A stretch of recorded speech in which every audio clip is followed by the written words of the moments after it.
tayan nuang siyami atimu ago sa pamilya tanu na mapatsangat ka pananawag nu Allah sa yaumul qiyamah aynal mutahabbuna fiyya al yawma udhilluhum fi dhilli yawma la dhilla illa dhilli. Anda semata tinggi ginawai di melayu-layuk saya sabab yan na suat-suat rakan na arap ko balasakan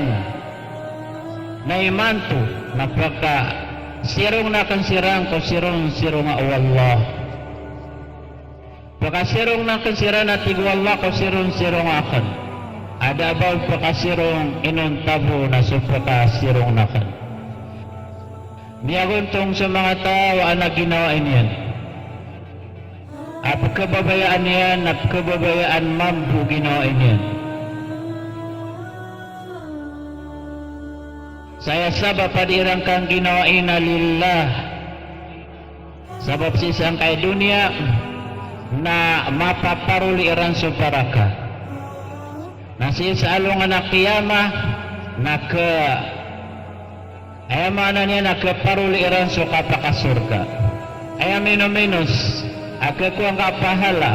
siku di nga kapaking giginaway sa suat-suat siku Allah Rabbul Alamin nasi sa yaumul qiyamah ukialu yaunu Nabi sallallahu alaihi wasallam naukuno ya makasurga nasuginawain ka nasakana di ka makasurga nanda ni ka pangasul di ang surga na makapagkadaw.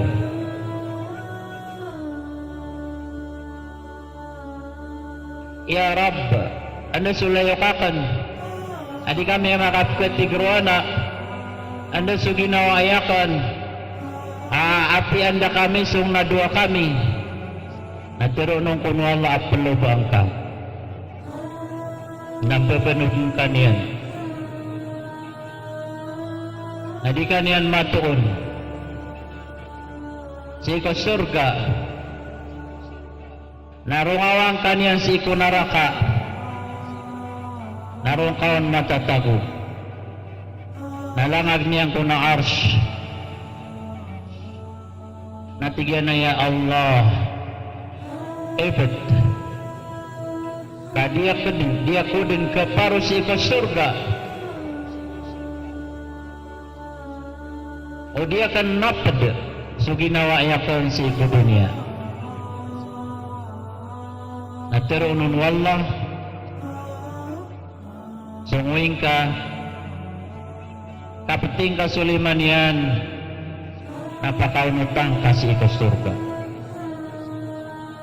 Allahu Akbar.